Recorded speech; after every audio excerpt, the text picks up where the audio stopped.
So the first electricated tramway system was Werner von Siemens. He invented it, and it's the first electric train. It was actually an electric tram. It was based in Germany. And so the first electric tramway.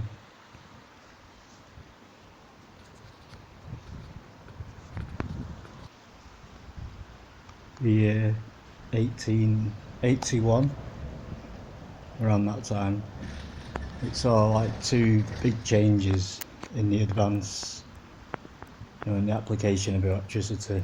It was like the first electric tramway, as I've said, that's opened in the suburb of Berlin. There was one later in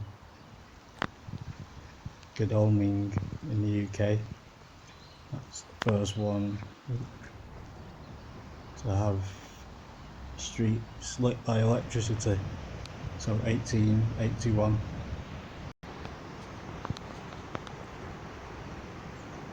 Also the first Caesarean section took place.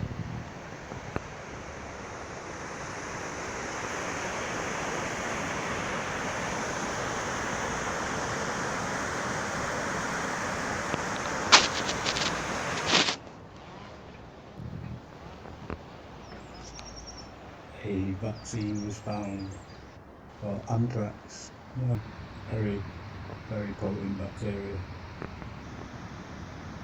So 1891, Hanhard Car is ushered in.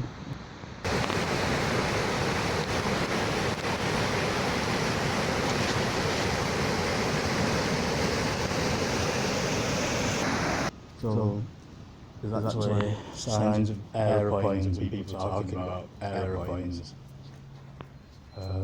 People are saying what the landing field looked like, for example, and the first flying machines are starting to be taken seriously. So it's planes, trains and automobiles, not just canals now, although, funnily enough,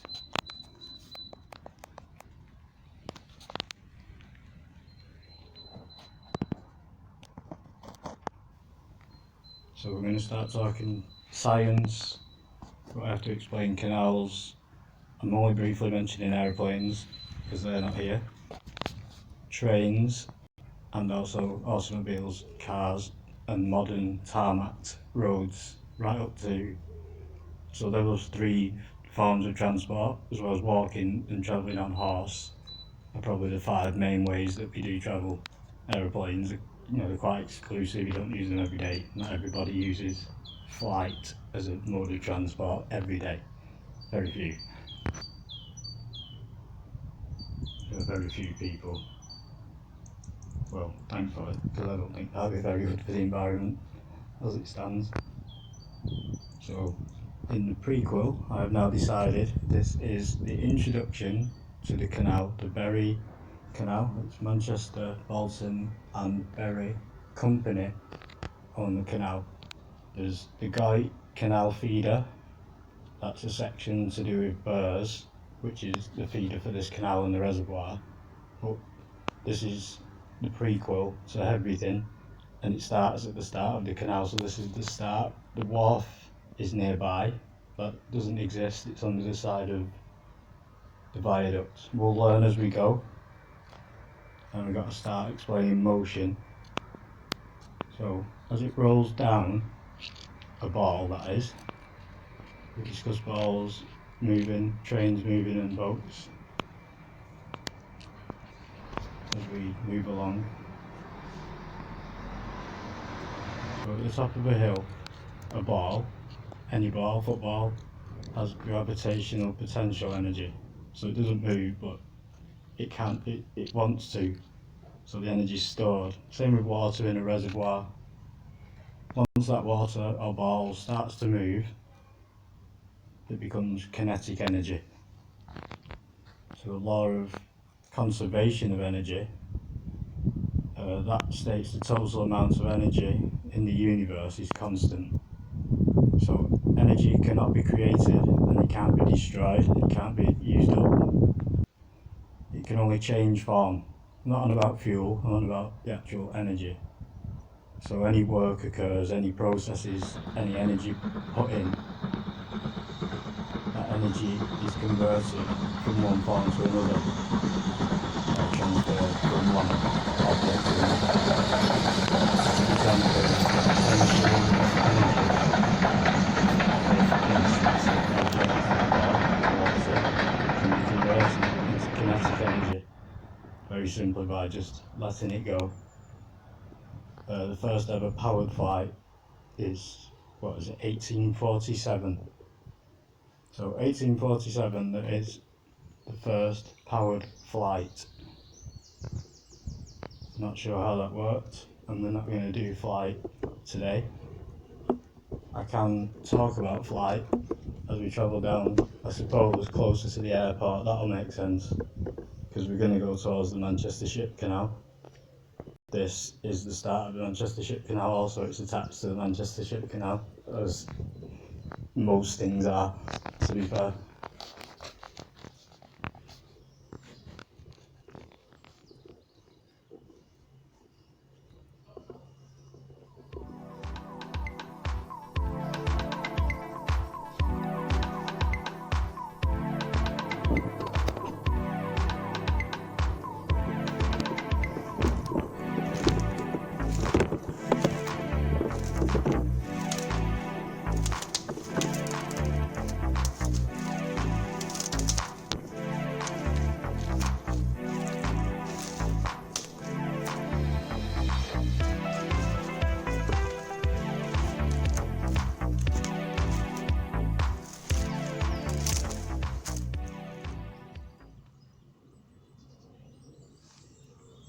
So, Manchester, UK, brief videos of time.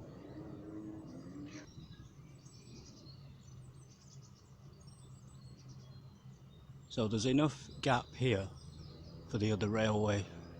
So there's two lines, although you can't see to the bridge from here.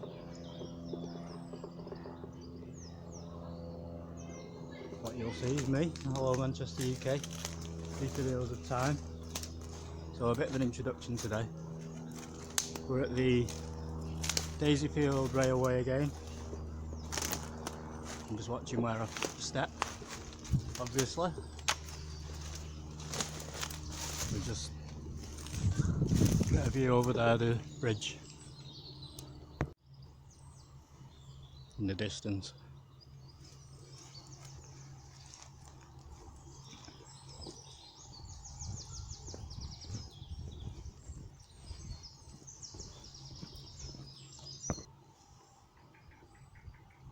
We're going to go off into this direction away from Daisyfield now, which is towards Bolton and Salford. So it's the L and the Y company railway. We're going to walk towards the fork, where it splits into two. One half goes towards Bolton and Salford, and the other line goes down through Salford, but also through Radcliffe. They all go to Salford because they don't cross over the Irwell, so they stop on this side of the Irwell, the side I'm on now. The only other line, which is on the other side of the Irwell, which finishes in Manchester Victoria Station, that's the modern Metrolink. So the other two end up in Salford, but they do go on different journeys. So one goes through Outwood over the viaduct, and the other one goes this way, we're about to see. Okay Manchester, the proper introduction, and I'll carry on narrating. We have to disappear into the woods at the end there.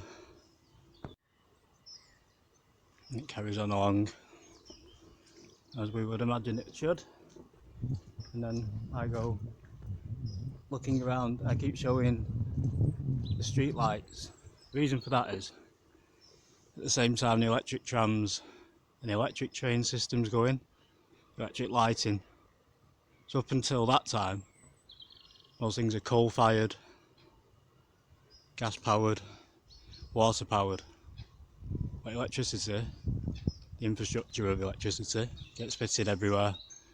And that's the evidence that this line was electrified, by the way. This line was electrified, by the way.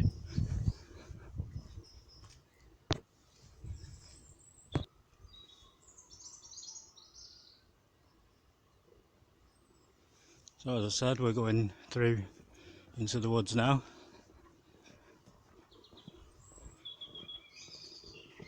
And it's obviously this straight line. You're going to see that behind me. I'm going to try and narrate a little bit as we go through the woods. As long as I can keep track of myself, that's the hardest part, you see, when you're walking through. So Hollingworth Lake is one of my next destinations. That was built in 1800. It was the main header reservoir for the Rochdale to Manchester Canal. By the time we finish with this, as part of the Bury Bolton Canal, the Manchester Bolton Bury Company Canal, we'll be down Salford and Manchester area. So then I'll explain about the Rochdale Canal, and we're going to head up. When I've got a longer day, I intend to walk all the way from over in Yorkshire, Sowerby Bridge, just to show I've got no notes. Sowerby Bridge is over in Yorkshire. So there's a Trans-Pennine route, which doesn't go through a tunnel, it goes over the top of the Pennines. It's something like a 4-hour walk. So when I've got a long enough day, I'm going to go all the way. But obviously, it makes sense to start in Yorkshire, because I will then be walking downhill. I'm not that daft as I am looking.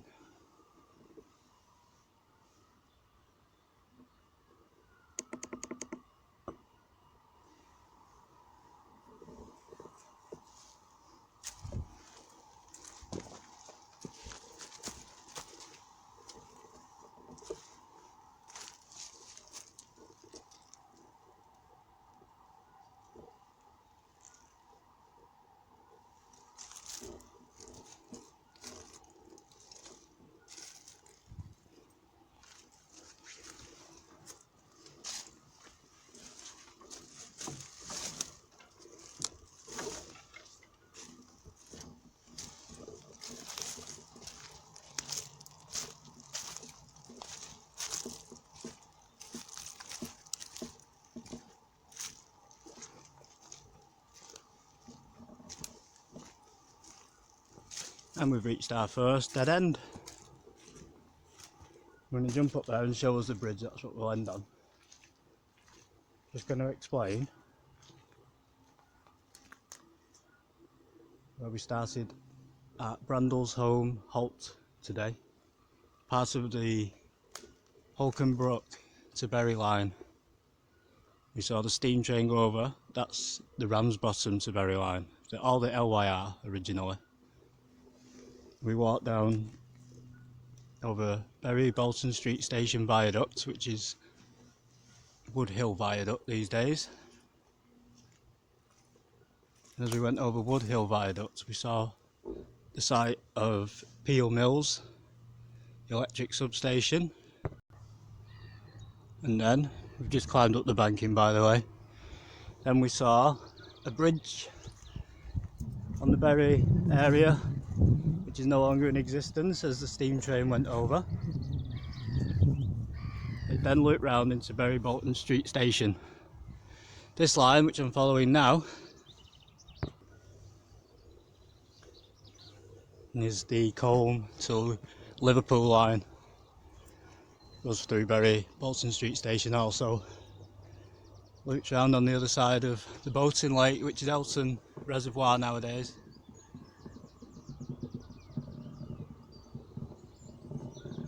It's all farm area, just show you. And it looped round on the other side of that reservoir. Here's one of the railway bridges.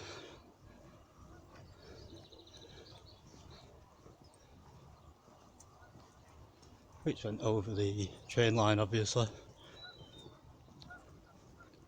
And we're going to follow this line so we can join the Bolton Canal section and go back down into Prestonleigh, Ringley, and finish at Phillips Park Hall. That's the plan. So I'm going to end on this bridge today, and we're going to follow where the line can't be seen anymore next time. Down there, under the bridge, into Radcliffe. Okay, peace out Manchester.